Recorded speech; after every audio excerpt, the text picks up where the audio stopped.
तो last part के and में हम सभी ने देखा था कि यूनफे के अंदर से एक इविल स्पिरिट बाहर निकल आती है और वो यूनफे से कहती है कि तुम अपनी सोल मुझे सौंप दो, इसके बाद तुम इतने ताकतवर हो जाओगे कि तुम्हें कोई भी नहीं हरा पाएगा और तुम अपने पेरेंट्स की मौत का बदला आसानी से ले पाओगे। और इतना कहते ही वह दोबारा सोल यूनफे के अंदर चली जाती है। अब आगे जैसे ही वो डीमन सोल यूनफे के अंदर जाती है तो यूनफे को उसके पास्ट का सीन दिखाई देता है जहाँ यूनफे कुछ लोगों के साथ फाइट कर रहा था।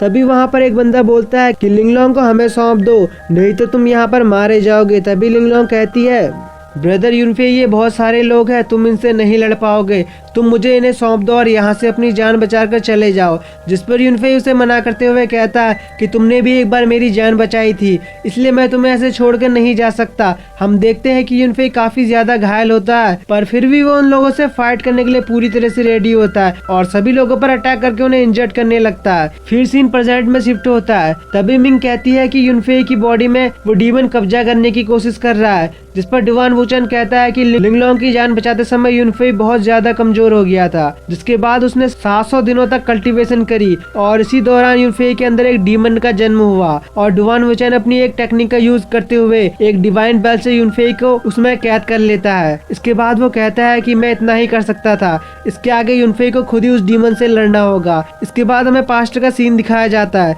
जहाँ यूनफे कल्टीवेशन कर रहा था और तभी उसके अंदर से एक डीमन जन्म लेता है जो उसकी कल्टीवेशन को भी तोड़ देता है। तभी वहाँ पर उसके मास्टर आ जाते हैं, वो अपनी बुद्धा सील टेक्निक से उस डीमन को यूनफे के अंदर सील कर देते हैं। इसके बाद यूनफे के पास आकर एक मास्टर कहता है कि तुम्हें इस डीमन को खुद ही हराना होगा, उस डीमन को खुद पे कब्जा करने से रोकना होगा, तभी तुम अपने पेरेंट्स का बदला ले सकते हो। फिर सीन प्रेजेंट में शिफ्ट होता है। यूनफे अपनी बॉडी में पूरी तरह से कंट्रोल कर लेता है। तभी मिंग उसे कांग्रेस करती है पर यूनफे उसे बोलता है कि यह तो बस टेम्परेरी है, वो डीमन दोबारा मेरी सोल पर कब्जा करने की कोशिश करेगा, पर इससे पहले मुझे अपने पेरेंट्स की मौत का बदला लेना होगा। फिर सीन चेंज होता है और हम देखते हैं कि मिंग को पता चल गया था कि उन पर हमला करने वाले हमलावर कहाँ गए हैं, तो वो यूनफे को आकर बताती है कि वह लोग डुलांग माउंटेन में है। यूनफे कहता है जरूर इन लोगों का 7 साल पहले जो हुआ था उसके पीछे कोई ना कोई हाथ होगा। इसके बाद सीन चेंज होता है और हम एक लेडी को देखते हैं। वो हमलावर उस लेडी को बताते हैं कि चूतियानसिन का बेटा वापस आ गया है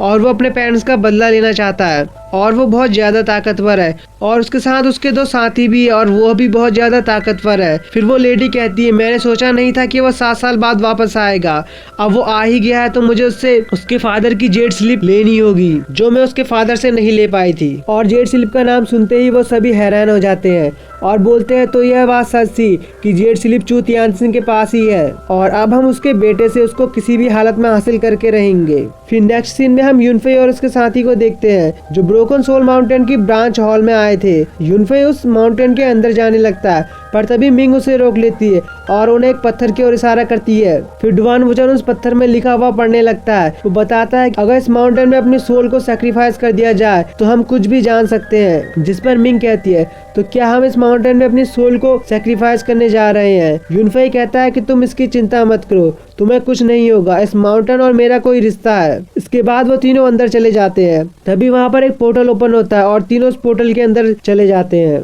और वो उस पोर्टल से होते हुए अलग ही जगह पहुंच जाते हैं जहाँ पर बहुत सारे डीमन बीस्ट होते हैं। डिवान वुचन और मिंग उससे लड़ने लगते हैं। तभी वहाँ पर एक जायंट स्केलेटन आ जाता है जो उनसे कहता है कि मैं सोल रिवर का एक दूत हूँ। डिवान वुचन उस पर अटैक करता है पर वो स्केलेटन डिवान वुचन के अटैक को डिस्ट्रॉय कर देता है और बोलता है कि तुम मुझे अपनी सोल दे दो और इस सोल रिवर में समा जाओ। तभी वहाँ पर यूनफे आ जाता है और अपने एक ही अटैक में उस स्केलेटन को बहुत दूर फेंक देता है। उसके बाद वो जगह से बाहर आ जाते हैं और उसके सामने कुछ लोग होते हैं। वहाँ पर एक लेडी कहती है कि आज तक कोई भी ऐसा नहीं था जो मेरे इस इल्यूजन को तोड़कर अंदर आ सके। फिर वो लेडी अपने सोल्जर को यूनफे और उसके साथी को एक फॉर्मेशन में कैद करने का ऑर्डर देती है। वो तीनों को एक फॉर्मेशन में कैद कर लेते हैं फिर उन पर अटैक कर देते हैं। तभी यूनफे एक टोकन को बाहर निकालता है और उससे उनके अटैक को डिस्ट्रॉय कर देता है। उस टोकन को देखकर वहाँ पर लेडी कहती है कि यह टोकन जाना पहचाना सा लगता है। यूनफे उस फॉर्मेशन की पावर को उस टोकन के अंदर अब्सॉर्ब कर लेता है और फिर उस टोकन को एक स्वॉर्ड में ट्रांसफर करते हुए उन सोल्जर पर अटैक कर देता है जिसे वो बड़ी मुश्किल से रोक पाते हैं और कहते हैं कि लड़का कितना ज्यादा ताकतवर है। अब यूनफे उस टोकन की मदद से बहुत सारी स्वॉर्ड बना लेता है और उन पर अटैक कर देता है। तभी वहाँ पर एक लड़की जिसका नाम शुई कैलिंग होता है उस अटैक को रोकने की कोशिश करती है पर ऐसा नहीं कर पाती और वो अटैक उन पर लगने ही वाला होता है कि तभी वहाँ पर एक बंदे की एंट्री होती है जो यूनफे के अटैक को डिस्ट्रॉय कर देता है। वो सभी लोग उसे मास्टर बोलकर रिस्पेक्ट देते हैं और ये यहाँ का पवेलियन मास्टर होता है। वो यूनफे से कहता है कि तुम कौन हो। यूनफे पवेलियन मास्टर को टोकन देते हुए कहता है कि आप पवेलियन मास्टर हो तो आप इस टोकन को पहचानते ही होगे। उस टोकन को देखने के बाद पवेलियन मास्टर बोलता है कि यह तो ब्रोकन सोल माउंटेन के मेन हॉल के एल्डर का संदेश है। यह सुनकर वहाँ पर सभी लोग शॉक्ड हो जाते हैं। मास्टर उस टोकन को वापस करते हुए बोलता है कि तुम कहाँ से आए हो। यूनफे कहता क्या तुम हमसे यही सब कुछ पूछ लोगे या फिर हमें अंदर भी इनवाइट करोगे। इसके बाद पवेलियन मास्टर तीनों को लेकर पैलेस में चला जाता है और इसी के साथ ये पार्ट यहीं पर एंड हो जाता है।